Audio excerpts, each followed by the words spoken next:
আসসালামু আলাইকুম ওয়া রাহমাতুল্লাহি ওয়া বারাকাতুহু। প্রিয় এমপিভুক্ত শিক্ষক কর্মচারী ভাই বোনেরা এবং প্রিয় দর্শক শ্রোতা, আশা করি সবাই আল্লাহ তাআলার রহমতে ভালো আছেন। আজকে আবারও নির্ধারিত সময়ে আপনাদের সামনে কথা বলার জন্য উপস্থিত হয়েছি। কয়েকটি বিষয় নিয়ে কথা বলবো। প্রথম যে বিষয়টি নিয়ে কথা বলবো সেটি হচ্ছে, আপনারা সবাই জানেন আমরা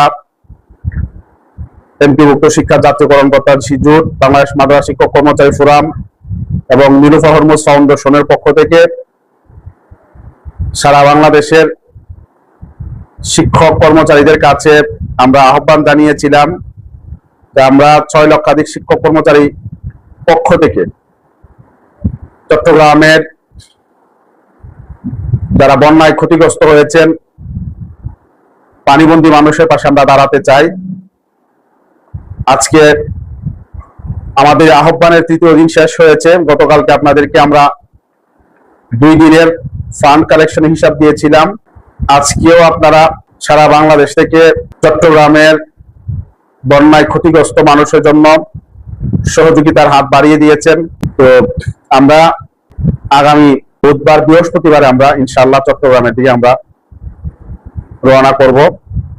এরপরের যে বিষয়টা সেটি হচ্ছে আমাদের বর্তমান যে বাংলাদেশের শিক্ষার্থীদের যে আন্দোলন, এই আন্দোলন নিয়ে কয়েকটি কথা আমি বলতে চাই। শিক্ষামন্ত্রী মহোদয় নির্বাচিত হওয়ার পর তিনি সোশ্যাল মিডিয়ায় পোস্ট দিয়েছেন যে সরকার যদি ওনাকে দায়িত্ব দেয় তাহলে উনি শিক্ষা মন্ত্রণালয়ের দায়িত্ব নিতে উনি প্রস্তুত। আমরা এমপিভুক্ত শিক্ষক যারা ছিলাম আমাদের ওনার প্রতি একটা আস্থা ছিল। আমরাও সবাই আমাদের জায়গা থেকে আমরা উনি শিক্ষামন্ত্রী হোক এই বিষয়টা নিয়ে আমরা কিন্তু লেখালেখি করেছি যে ওনার প্রতি আমাদের আস্থা আছে। উনি আসলে শিক্ষক শিক্ষার্থী অভিভাবক সবারই কল্যাণ হবে, এটা আমাদের একটা প্রত্যাশা ছিল। উনি দায়িত্ব নেওয়ার পরে অনেকগুলো সিদ্ধান্ত, উনি অনেক চমৎকার সিদ্ধান্ত নিয়েছেন, আবার অনেকগুলো ভুল সিদ্ধান্ত নিয়েছেন যেগুলো আমরা প্রতিবাদও করেছি, আপনারা জানেন। যেমন প্রথমে ওনার ভুল সিদ্ধান্তগুলোর কথাই বলি। শিক্ষাগত যোগ্যতা, এই শিক্ষাগত যোগ্যতার ব্যাপারে ইন্টারিম গভর্নমেন্টের আগেই আমরা আওয়ামী সরকারের সময় এটা নিয়ে আমরা তৎকালীন ডিজি নেহাল আহমেদ স্যার, ওনার সাথে আমরা কিন্তু ওনাকে বলেছিলাম যে এটা মিটিং করে যে আপনি এটা ডিগ্রি করে দেন। উনি বলছিলেন যে রাজনৈতিক অনেক চাপ আছে, ডিগ্রি করা যাবে না। আমি ইন্টারমিডিয়েট পাস করে ইন্টারমিডিয়েট করে দিয়ে যাচ্ছি এইচএসসি, যাতে এইচএসসি নিচে যাতে কেউ ভবানীমণি সহযোগিতা না পারে, আমি এটা করে দিয়ে যাচ্ছি। বাকিটা পর্যায়ক্রমে এটাকে নিতে হবে। পরবর্তীতে ওনারা এটা করলেন ইন্টারমিডিয়েট পর্যন্ত।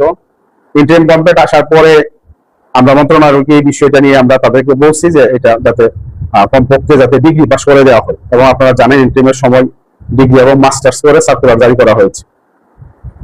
এই সরকার আসার পরে এটাকে বাতিল করার জন্য চেষ্টা হয়েছে এবং শিক্ষামন্ত্রী মহোদয় নিজেও এটা উদ্যোগ নিয়েছিলেন। উনি স্বেচ্ছায় হোক অথবা চাপে পড়ে হোক, আপনারা জানেন উনি কিন্তু উদ্যোগ নিয়েছিলেন যে শিক্ষাগত যোগ্যতাকে উনি এটা উঠিয়ে দেওয়ার একটা এটাকে ষড়যন্ত্র বলতে পারেন, ষড়যন্ত্র হয়েছিল। উনি এটা নিয়ে বিভিন্ন জায়গায় এটাকে জাস্টিফাই করার জন্য উনি অনেক চেষ্টা করেছেন। আমরা কিন্তু সারা বাংলাদেশের শিক্ষক কর্মচারীরা আমরা ব্যাপকভাবে তার এই সিদ্ধান্তের প্রতিবাদ জানিয়েছি, খসড়া সিদ্ধান্তের। এবং সাধারণ মানুষ যারা আছেন, রাজনীতিবিদ যারা আছেন, অনেকেই তারা চরমভাবে বিরোধিতা করেছেন। ফলে উনি কিন্তু এই সিদ্ধান্ত থেকে ফিরে এসেছেন। এটা একটা ওনার ভুল উদ্যোগ ছিল। এরপরে এনটিআরসি এর যে নিয়োগের যে বিষয়টা, এটাও আমরা কিন্তু ইন্টারিম গভর্নমেন্টকে পার্শ্ব করে আমরা কিন্তু এটা করিয়েছি।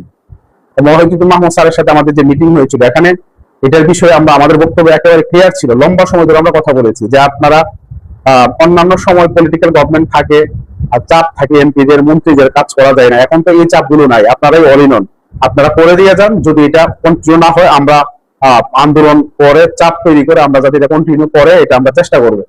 এটা কিন্তু হয়েছে, ওনারা সার্কুলারও দিয়েছেন এবং ওনারা আবেদনও জমা নিয়েছেন, কিন্তু পরীক্ষাটা ওনারা নিতে পারেন নাই। তো এই গভর্নমেন্ট আসার পরে যে জিনিসটা হলো, এটাকে বাতিল করার জন্য অনেক চেষ্টা হয়েছে। আমরা হুমকিও দিয়েছিলাম যে প্রতিষ্ঠান প্রধান, সহকারী প্রধান এই নিয়োগগুলো যদি ফের কমিটির হাতে তুলে দেওয়ার যদি মানে চক্রান্ত হয়, পায়তারা হয়, তাহলে আমরা মাঠের আন্দোলনে যাব। আমরা হুমকি দিয়েছিলাম। শিক্ষকরা এখানে ব্যাপক লেখালেখি করেছেন সোশ্যাল মিডিয়ায়।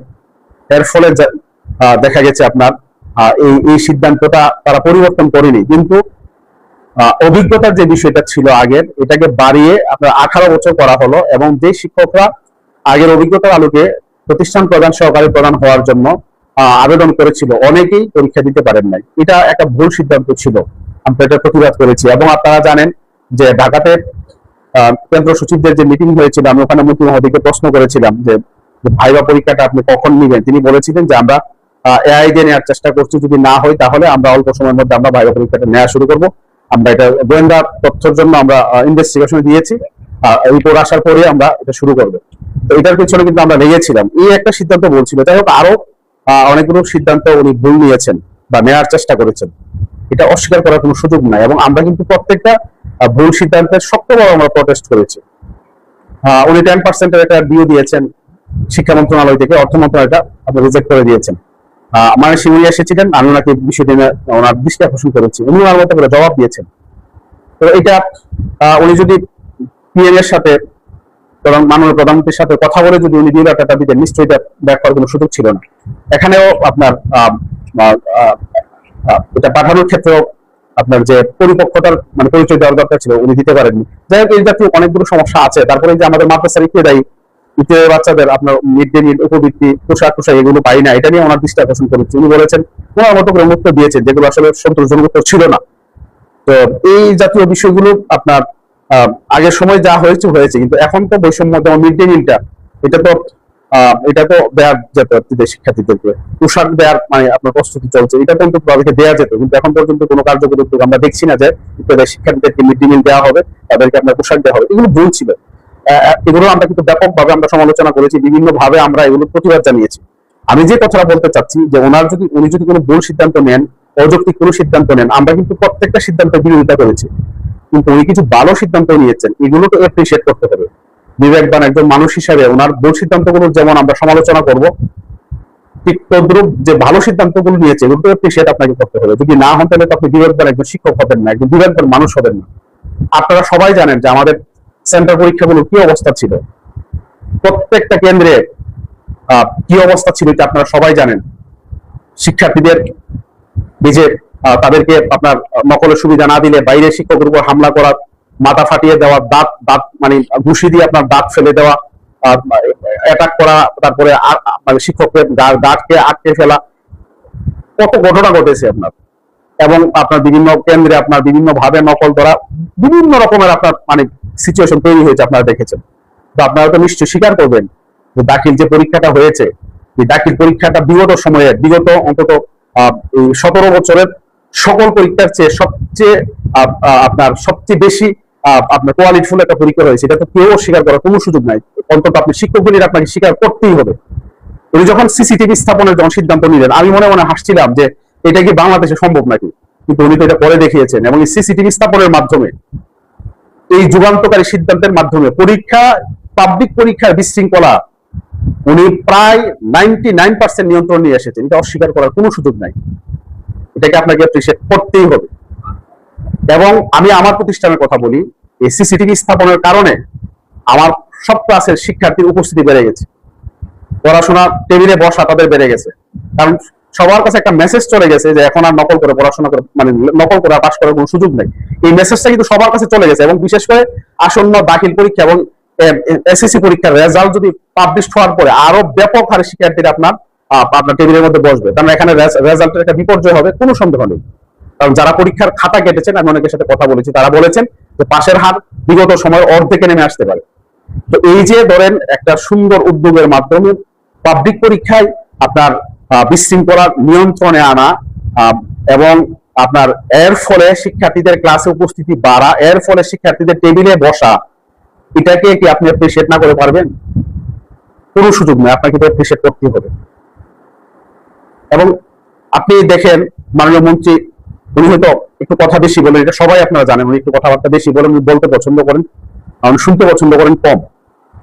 কিন্তু আপনারা কি এটা অস্বীকার করতে পারবেন যে ওনার যে পরিশ্রম, অল্প সময়ে উনি যেইভাবে পরিশ্রম করে, এটাকে অস্বীকার করার সুযোগ আছে? ঢাকা থেকে ময়মনসিংহ আসা যাওয়া করলে আপনার মনে করেন জ্যাম করলে 10 ঘন্টার উপরে সময় লাগে, কারণ এখানে তো ফ্লাইটের ব্যবস্থা নাই। 10 ঘন্টার উপরে উনি এখানে এসেছেন, এখানে প্রোগ্রাম করে পরের দিন উনি বরিশালে প্রোগ্রাম করেছেন, মানে এমন এখান থেকে গিয়ে রাতে পরের দিন আবার বরিশালে প্রোগ্রাম করেছেন। আমরা দেখেছি মানে সারা বাংলাদেশে মুভ করছেন এবং দায়িত্ব নেওয়ার পরে প্রত্যেকটা দপ্তরে উনি নিজে, মাতাসুরি দপ্তর, মাউসি, ডিআইএ, তারপরে আপনার সংশ্লিষ্ট প্রত্যেকটা দপ্তরে উনি গিয়েছেন, কর্মকর্তা এসে বসেছেন, ডিরেকশন দিয়েছেন। তো ওনার পরিশ্রম তো উনি কম করতেছেন না, এটা কি আপনি অ্যাপ্রিশিয়েট করবেন না? এটা তো অবশ্যই আপনাকে অ্যাপ্রিশিয়েট করতে হবে। এবং আমি ওনার সাথে আমাদের মানুষকে প্রায় 3 ঘন্টা ওনার সাথে আমরা সময় কাটিয়েছি, ঢাকাতে প্রায় ছিলাম 2 ঘন্টা দিয়ে। আমার কাছে যেটুকু মনে হয়েছে, ভুল তো ওনার থাকতে পারে, এটা তো অস্বীকার করার সুযোগ নেই, সবার ভুল থাকতে পারে, কিন্তু ওনার আন্তরিকতার কোনো অভাব নেই। উনি শিক্ষাকে উন্নত করার জন্য, কোয়ালিটি এডুকেশন নিশ্চিতের জন্য ওনার আন্তরিকতার কোনো অভাব আসলে আমি দেখি নাই। হ্যাঁ, উনি অনেক সময় আমাদের শিক্ষকদেরকে তুচ্ছ-তাচ্ছিল্য করেছেন, এগুলো আছে, এগুলো নিয়ে আমাদের কষ্ট আছে, এগুলো আছে, বিভিন্ন সময়ে তুচ্ছ-তাচ্ছিল্য করে কথা বলেছে, এগুলো ঠিক আছে, কিন্তু যে কাজগুলো উনি ভালো করেছেন এটা কি আর কি আমি আপনি অস্বীকার করতে পারবো? আপনি আরো তো মন্ত্রণালয় আছে, ওনার মতো কয়জন মন্ত্রী এইভাবে পরিশ্রম করে আপনারা দেখান? আমরা তো দেখি সব মন্ত্রী, হাতে গোনা কয়েকজন মন্ত্রী যারা এত ব্যাপক পরিশ্রম করে, এর মধ্যে উনি একজন। ওনার বিকল্প এখন বাংলাদেশে কে আছে? মানে ধরেন, মানে আপনারা আন্দোলন করতেছেন বা যাই করতেছেন, কে আছে বিকল্প? মানে ওনার মতো আমি তো মনে করি ওনাকে যদি, মানে আল্লাহ না করুক, যদি জানি না কি হবে, কারণ এগুলো তো বলার কোনো সুযোগ নাই, ওনার মতো মানে নিয়ন্ত্রণ কেউ প্রতিষ্ঠা করতে পারবে আমার বিশ্বাস হয় না। কারণ কি? কারণ ওনার আগের যে অভিজ্ঞতা আছে, এই অভিজ্ঞতা প্লাস এখন সব মিলিয়ে উনি যেটা নিয়ন্ত্রণ প্রতিষ্ঠা করেছেন, এবং যেটা একদম পারবেন, অন্য কেউ পারবেন আমার মনে হয় না পারবেন। দেখেন, আপনারা হয়তো মনে করবেন যে হ্যাঁ, শিক্ষামন্ত্রীকে খুশি করার জন্য কথা বলছি না। আপনি যখন নিরপেক্ষভাবে কথা বলবেন, আপনার সব কথা আপনার মন্ত্রীর পক্ষেও যাবে না, আবার সব কথা বিপক্ষেও যাবে না। আপনি নিরপেক্ষভাবে কথা বললে কিছু কথা মন্ত্রী বিপক্ষে যাবে, কিছু কথা মন্ত্রীর পক্ষে যাবে। আমরা বিবেকবান মানুষ হিসাবে নিরপেক্ষভাবে আমাদের আসলে কথা বলা দরকার, যে ওনার ভালোগুলোকে যেমন আমরা অ্যাপ্রিশিয়েট করবো, ওনার খারাপগুলোকে আমরা অবশ্যই এগুলোকে যৌক্তিকভাবে আমরা সমালোচনা করবো, তাহলে আমাদের মন্ত্রণালয় ভালো থাকবে। সরকারের ক্ষেত্রে একই অবস্থা। এখন ধরেন আমি যদি দল কানা হই, তাহলে আমি তো সবসময় একটা দলের পক্ষে কথা বলবো, তখন আমি কিন্তু বিবেক দিয়ে কথা বলবো না, সব কথা আমার ওই দলের পক্ষে যাবে এবং এর বাইরে যারা আছে সবার বিপক্ষে যাবে। কিন্তু আপনি যখন নিউট্রালি কথা বলবো, বিবেক দিয়ে কথা বলবো, কোনো সময় কথা সরকারের পক্ষে যাবে, কোনো সময় সরকারের বিপক্ষে যাবে। আপনি নিউট্রালি কথা বললে কোনো কথা কোনো সময় শিক্ষামন্ত্রীর পক্ষে যাবে, কোনো সময় বিপক্ষে যাবে। এখন পক্ষে যখন যায় আপনারা অনেকে বলবেন দালাল, আবার বিপক্ষে যখন যায় আপনারা বলবেন যে সরকারের বিপক্ষে আপনি উস্কে দিচ্ছেন, আপনি গুপ্তের সদস্য। কিছু করার নাই, আই ডোন্ট কেয়ার ইট। আমি আমার বিবেকের দায়বদ্ধ, এবং আমার বিবেক যেটাকে বলে যে বলা দরকার আমি এটা বলি, আর আমার বিবেক যেটাকে বলে যে না এটা বলার দরকার না আমি এটা বলি না। আমার বিবেক যদি বলে তার পক্ষে বলা দরকার আমি পক্ষে বলি, আমার বিবেক যদি বলে তার বিপক্ষে বলা দরকার আমি বিপক্ষে বলি। আমি এগুলো ভয় করি না, এটা আপনারা জানেন। যদি এই বিষয়গুলো যদি আমার ভয় থাকতো, তাহলে এত বড় আন্দোলনের, জীবনের ঝুঁকি নিয়ে, চাকরির ঝুঁকি নিয়ে এত বড় আন্দোলন আমি নেতৃত্ব দিতাম না। এবং যেই সময়ে আন্দোলন করেছে, এই আন্দোলনে আপনার ওই সময় পরিস্থিতি কত ভয়াবহ অবস্থা ছিল আপনারা জানেন। তো আপনি কি বলছেন? আপনি মন্ত্রী অ্যাপ্রিশিয়েট করলে আপনি আমাকে দালাল বলেন, আমার কোনো আপত্তি নেই। মন্ত্রী বিপক্ষে কথা বললে আপনি আমাকে গুপ্ত বলেন বা অন্য সংগঠনের সদস্য বলেন, আমার কোনো সমস্যা নেই। কারণ আমি জানি আমি যা বলছি, আমি আমার বিবেকের জায়গাতে আমি কথা বলছি। এটা আপনার পক্ষেও যাইতে পারে, আপনার বিপক্ষে যাইতে পারে। ভালো হলে আপনার পক্ষে যাবে, যদি আপনার খারাপ হয় আপনার বিপক্ষে যাবে। আমি ছাত্রদের আন্দোলনের ব্যাপারে আমি কিছু বলবো না, তবে আমি একটা পোস্ট দিয়েছিলাম, আপনারা জানেন, দুপুরের দিকে, যে এটা নিয়ে দ্রুত মন্ত্রণালয়ের প্রেস ব্রিফিং করা দরকার এবং অনাকাঙ্ক্ষিত ঘটনার ব্যাখ্যা দেওয়ার দরকার। প্রয়োজন হলে এটার জন্য মন্ত্রণালয়ের পক্ষ থেকে দুঃখ প্রকাশ করা দরকার। মাননীয় মন্ত্রী তিনি এই বিষয়ে দুঃখ প্রকাশ করেছেন, এটা কি আপনি অ্যাপ্রিশিয়েট করবেন না? বিগত সময়ে কেউ কোনো অপরাধ করে কি অ্যাপ্রিশিয়েট, মানে দুঃখ প্রকাশ করেছে? আপনাদের মনে পড়ে? আমি তো দেখি নাই দুঃখ প্রকাশ করে নাই। দুঃখ প্রকাশ করেছে, এটাকে আপনি অ্যাপ্রিশিয়েট না করে পারবেন? এখন এটা যদি আমরা অ্যাপ্রিশিয়েট করি, আপনি আমাকে দালাল বলবেন, বলেন, কোনো সমস্যা নেই। তো যাই হোক, আমাদের মানে শিক্ষামন্ত্রী একটা ভুল করেছে, ভুল করলে, ভুল করার পরে ওনাকে সরাই যায় তো সমাধান না। ভুল করার পরে ভুলে তো সংশোধন করতে হবে। আপনি আরেকজন আসবো, এসে একটা ভুল করবে, 2 মাস পর আরেকজনকে সরাই দিবেন, এটা তো হইতে পারে না। আমি শিক্ষার্থীদের ব্যাপারে বলবো না যে নকল বন্ধ করার কারণে বা এই কারণে সেই কারণে তারা, আমি এগুলো বলতে যাবো না, এটা আমার বলার প্রয়োজন নাই। কিন্তু আমি এটুকু বলতে চাই, তো উনি তার ডেডিকেশন আছে, উনি চেষ্টা করছেন মানে বাচ্চাদেরকে পড়া টেরিয়ে নেওয়ার জন্য, এবং আপনার পরীক্ষার মধ্যে যে বিশৃঙ্খলা ছিল এটাকে মানে সুশৃঙ্খল করার জন্য উনি চেষ্টা করছেন, ওনার চেষ্টার কোনো কমতি নেই। কিন্তু উনি একটু কথা বেশি বলেন, এটা বড় প্রবলেম, আমাদেরকে মাঝে মধ্যে একটু উচ্চতাচ্ছিল্য করেন, এটা প্রবলেম, এটা আমরা ওনার কাছ থেকে আসলে প্রত্যাশা করিনি। আমরা আশা করি উনি আজকে যে ধাক্কা খেয়েছেন অবশ্যই উনি আগামী দিনে এই বিষয়গুলো যেগুলো নিয়ে আমাদের খুব আছে, কষ্ট আছে, এই ব্যাপারে উনি নিশ্চয়ই বিবেচনায় নিবেন, আমরা আশা করি এবং প্রত্যাশা করি তার কাছ থেকে। কারণ মানুষ মাত্রই ভুল হতে পারে, আমাদেরও হতে পারে, অন্যরও হতে পারে, কিন্তু ভুল হওয়ার পরে নিজের ভুল বুঝতে পারা এবং ভুল থেকে নিজেকে শুধরে আনা, এটা হচ্ছে সবচেয়ে বড় বড় মানুষের মানে বড় বিবেকের পরিচয়, বড় মানুষের পরিচয়, বড় মনের মানুষের পরিচয়। আশা করি উনি এই বিষয়গুলো বিবেচনায় নিবেন। আমরা শিক্ষক আহত হই বা আমাদেরকে বিপদে ফেলার জন্য পরিকল্পিতভাবে কোনো পদক্ষেপ উনি নিবেন না, এটা আমরা ওনার কাছে অবশ্যই আমরা প্রত্যাশা রাখবো। শিক্ষার্থী যারা আছে তাদের ব্যাপারে আমি এইটুকু শুধু বলতে চাই যে তোমরা বড় হতে হলে পড়াশোনা করে বড় হতে হবে। অটো ফার্স্ট মানে অটো পাস দিয়ে যে অটো পাসের একটা দাবি আসছে, এটা তো কোনোভাবে সমর্থন করার আসলে কোনো সুযোগ নাই। অটো পাস দিয়ে বা পড়াশোনা না করে সহজ পরীক্ষা দিয়ে তুমি হয়তো পরীক্ষা পাস করতে পারবা, কিন্তু তুমি আলটিমেটলি তুমি যখন তোমার যখন জবের বিভিন্ন তুমি পরীক্ষা দিবা জবের জন্য, তখন কি তোমার সহজ প্রশ্ন পাইবা? একটা পোস্টের জন্য 1000 ক্যান্ডিডেট থাকে, 2টা পোস্টের জন্য 5000 ক্যান্ডিডেট থাকে। পড়াশোনা করেই তো পরীক্ষা দিতে হবে, পড়াশোনা করেই। এখন উনি যদি নকল বন্ধ করার কারণে যদি খুব তৈরি থাকে, সিসিটিভি লাগানোর কারণে যদি খুব তৈরি থাকে, প্রশ্ন একটু কঠিন করার কারণে যদি খুব তৈরি থাকে, এটা আসলে অপ্রত্যাশিত। এটা অপ্রত্যাশিত, কারণ এইগুলো তো মানে জাতির স্বার্থে করা হচ্ছে, করেছেন উনি, তোমাদের স্বার্থে করেছেন। তোমরা যাতে পড়াশোনা করে সত্যিকার অর্থে দেশের জন্য তোমরা যাতে মানে সত্যিকার যোগ্য নাগরিক হিসেবে গড়ে ওঠো, এই জন্যই তোমার এই প্রচেষ্টা। উনি হয়তো শব্দ চয়নে ভুল করেছেন, তোমাদেরকে যে তোমাদের ব্যাপারে যে শব্দ চয়ন করেছে এটা আপত্তিজনক। উনি বলতে গিয়ে হয়তো এটা স্লিপ অফ টাং হয়তো আসছে, এটা ওনার জন্য দুঃখ প্রকাশ করেছেন। এবং কুমিল্লার যে ঘটনাটা ঘটেছে, সরকারের এটা অবশ্যই বিবেচনায় নেওয়া দরকার ছিল। কারণ ওনারা মন্ত্রণালয়ে আছেন, ওনাদের যদি তথ্য না থাকে যে পরীক্ষার সকালে পানিতে মানে পানিতে যেতে হবে শিক্ষার্থীদের, এই তথ্য যদি ওনাদেরকে না থাকে তাহলে তো হবে না।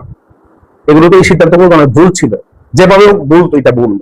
এটা আপনার জেলা প্রশাসক তাদের ভুল হতে পারে, আপনার পরীক্ষা নিয়ন্ত্রকের ভুল হতে পারে, মন্ত্রণালয়ের ভুল হতে পারে। এখন ভুল তো ভুলই, এখন এই ব্যাপারে আরো বেশি সতর্ক এবং সচেতন থাকার দরকার ছিল।